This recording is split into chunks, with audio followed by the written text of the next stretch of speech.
بسم اللہ الرحمن الرحیم۔ رب ذوالجلال کے ببرکت نام سے شروع کرتی ہوں جو دلوں کے راز خوب جانتا ہے۔ میں تمام ناظرین کو دل کی گہرائیوں سے خوش آمدید کہتی ہوں۔ ایک عورت کو مرگی کے دورے پڑتے تھے مگر وہ جنتی تھی۔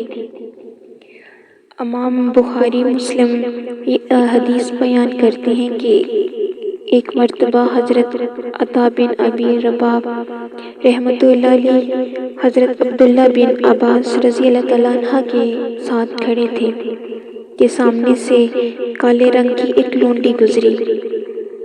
حضرت عبداللہ بن عباس رضی اللہ تعالیٰ علیہ کی طرف دیکھا، کہنے لگے تمہارا کیا خیال ہے، کیوں نہ تمہیں ایک جنتی عورت دکھاؤں؟ حضرت عطا رحمۃ اللہ علیہ نے تعجب سے کہا کہ ایک جنتی عورت؟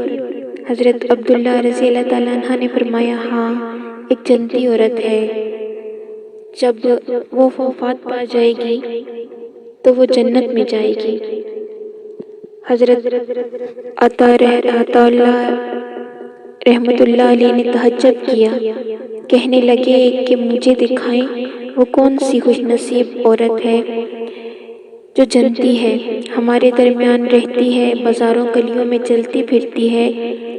حضرت عبداللہ بن عباس رضی اللہ تعالیٰ عنہ نے کالے رنگ کی ایک بوڑھی لونڈی کی طرف اشارہ کیا، کہنے لگے کہ وہ بوڑھی عورت جنتی ہے۔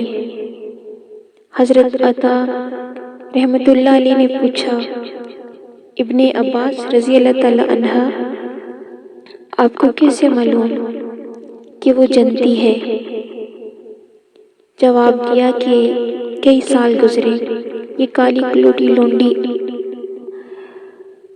اللہ کے رسول صلی اللہ علیہ وآلہ وسلم کے پاس آئی، تب اس کو مرگی کے دورے پڑتے تھے۔ اس نے اللہ کے رسول صلی اللہ علیہ وآلہ وسلم کے پاس آ کر شفا کے لیے دعا کی درخواست کی۔ وہ کہنے لگے میری زندگی اجیرن ہو گئی، بچے مجھ سے ڈرتے ہیں، میرا مذاق اڑاتے ہیں، مجھ پر ہنستے ہیں، میں مزار میں ہوں یا گھر میں یا لوگوں کے پاس، اچانک مجھے دورہ پڑتا ہے اور مجھے ہوش نہیں رہتا۔ میں اس زندگی سے تنگ آ چکی ہوں۔ اللہ کے رسول صلی اللہ علیہ وآلہ وسلم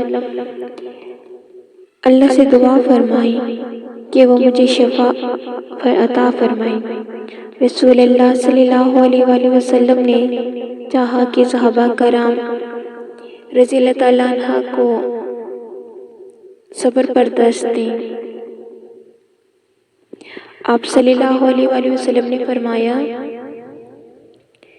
اگر تم چاہو تو صبر سے کام لو اور اس کے عوض تمہارے لیے جنت ہے، اور اگر چاہو تو میں تمہاری شفا کے لیے اللہ سے دعا کر دوں۔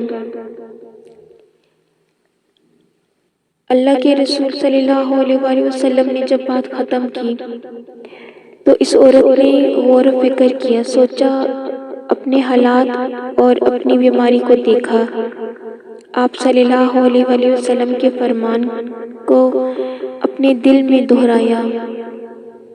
اب وہ دونوں میں فیصلہ کرنا چاہ رہی تھی کہ کس کو اختیار کرے، صبر کو یا دنیاوی آرام کو۔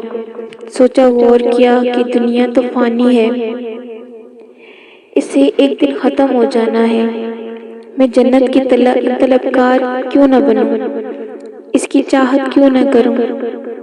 اور پھر اس نے اپنا فیصلہ صادر کر دیا، اے اللہ کے رسول صلی اللہ علیہ وآلہ وسلم، میں صبر سے کام لوں گی، لیکن جب مجھے مرگی کا دورہ پڑتا ہے تو میں بے پردہ ہو جاتی ہوں، اس لیے آپ اللہ تعالیٰ سے دعا فرمائیں، اب اللہ تعالیٰ سے دعا فرما دیں کہ وہ مجھے بے پردہ نہ کریں۔ رسول اکرم صلی اللہ علیہ وآلہ وسلم نے اس کے حق میں دعا فرما دی۔